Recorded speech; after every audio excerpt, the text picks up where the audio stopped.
Bem-vindos ao Eu e Deuses, seu podcast bissemanal de mitologia, folclore, histórias de santos, criptozoos, fadinhas, fantasmas e o que mais aparecer pela frente.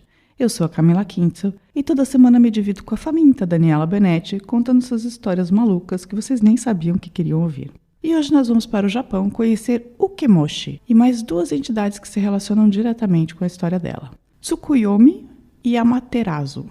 Sim, essas histórias estão tão ligadas que meio não dá para separar e vocês vão acabar conhecendo os dois minimamente, mas o episódio é sobre a Ukemoshi. Mochi mochi. E quer saber de uma coisa engraçada? A gente já contou uma história indígena que tinha quase os mesmos personagens. A gente contou a história de Jaci, Guaraci e Rudá, literalmente a lua, o sol e o amor. Aqui temos Tsukuyomi, a lua, Amaterasu, o sol, e Ukemoshi, a deusa das comidas. Mas comida é quase amor, né? Então... Cheio de hambúrguer, arroz bife, presunto, ovos, bolinho, torta de maçã. Bem, vamos começar com a história da queridinha e sofrida Ukemoshi. Ela era a deusa das comidas. O nome dela literalmente significa a deusa que possui comida. Está associada ao deus Tokuyuki, que é o deus da comida, da roupa e das coisas de casa. Em outros lugares dizem que ela é mulher de Nari, que é o deus do arroz, chá, saquê, agricultura e indústria. Basicamente tudo que é importante no Japão, né? Inari. Arroz, chá, saquê, agricultura e indústria. E o Ukemoshi estava lá, de boa, até receber a visita de Tsukuyomi. Quem é esse?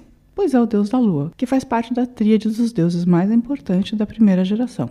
A lua, o sol e a tormenta. Sim, os gêneros são ao contrário do português, o que é bem difícil para mim pensar em um deus da lua e uma deusa do sol. Mas é assim. Pois o deus da lua, Tsukuyomi, foi mandado do céu para a terra pela deusa do sol, Amaterasu, como representante dessa para um banquete que o Ukemoshi deveria servir. A questão é que o Ukemoshi não era a deusa mais elegante e mais cozinheira do planeta. Ela era assim, digamos, um pouco sem modos. Que deselegante. Então o Ukemoshi, na hora de servir o banquete, sem ter muitos cuidados, digamos assim, ela se virou para o mar e aspirou uma boa quantidade de mar e depois cuspiu de volta no prato os peixes.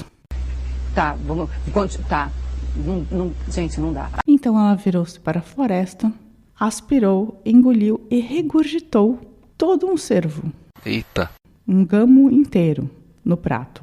Eita. Ela voltou-se, virou-se para o arrozal, aspirou aquilo com uma boca enorme e tossiu, cuspiu, também conhecido como gorfou, o arroz de volta no potinho. Sim, e é bem nojento, né? Eu não tenho como te defender.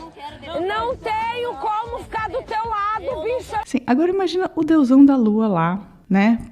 Da tríade dos deuses mais importantes, que é chamado para um banquete, vai como representante e toda a comida é cuspida no prato. Ou então regurgitada no seu prato, na sua frente. Era um banquete, tinha uma grande quantidade de peixes, uma grande quantidade de arroz e uma grande quantidade de carne de caça. Porém, tudo de alguma maneira tinha passado pela boca e pela garganta e pelo estômago de Ukemoshi. Eca, que nojo! Então, o Tsukuyomi ficou tão full pistola que ele não se conteve e matou a Ukemoshi. O que eu achei bastante exagerado.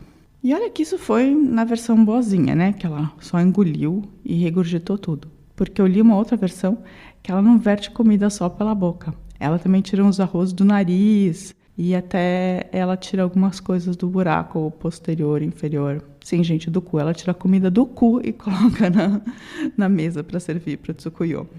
Aí eu acho que até se explica um pouco mais a violência dele. Pra cima de mim, não. Cozeiro. Mas por esse assassinato na base da nojeira alimentar, a Amaterasu não estava esperando. Afinal, ela mandou o irmão no lugar dela para o banquete. E não era para ele matar a anfitriã, né? Que por sinal também não fez de maldade. Ela era a deusa da comida e não era uma Masterchef, gente. Ela fez o que pôde, né? Ela não tinha noção de que seria tão nojento.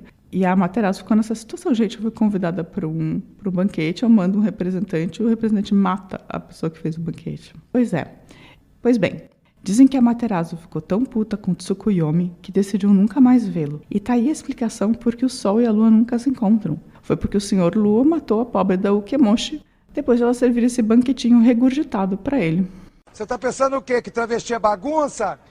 Mas a Ukemoshi acabou por aí? Nananina não. Amaterasu mandou um outro deus como mensageiro para a terra para fazer as honras ao corpo de Ukemoshi. No entanto, como no caso de Pele, a deusa havaiana, que a gente já contou a história aqui, ela o corpo se transformou em coisas, o corpo de Ukemoshi também havia se transformado. Da sua cabeça surgiram o touro e o cavalo. Das suas sobrancelhas foram criados os bichos da seda. Seus olhos se transformaram em cereais. Seus genitais se transformaram em trigo e feijões. Assim, a pobre anfitriã morta continuou provendo a terra com as coisas mais positivas que ela poderia dar. Ai, ela é toda boazinha, ela é toda do bem, ela é tão galera. Num complemento da lenda, em algumas partes do Japão, disse que a deusa Otogosa Hime é a filha de Ukemoshi, capaz de gerar comida a partir de qualquer parte do seu corpo. Ela voa pelos ares em um ganso vermelho e desce a terra sobre os campos para jogar sementes e ajudar os humanos. Eu achei fofa ela. E essa foi a história super curtinha, porque não tinha mais coisas para ser dito, de Ukemoshi, a deusa que porta comida no Japão. Ela é uma deusa meio desconhecida, mas eu achei bacana a história e eu quis contar para vocês. Gostaram? Se vocês quiserem saber mais sobre deusas japonesas, escrevam para contato@euedeuses.com.br. A gente vai ter a maior alegria de colocar na nossa listinha de pauta para os próximos episódios. Agora, se você só quiser espalhar o amor que sente por nós, também pode escrever no YouTube, no Facebook ou no Instagram. Ou em todos os três, se você for uma pessoa que realmente nos ama. Sempre com Eu e Deuses ou @euedeusespodcast. No mais, fica aquele recado esperto que damos todo episódio. Vai ler uns livros. Um beijo e boa semana. Tchau, tchau!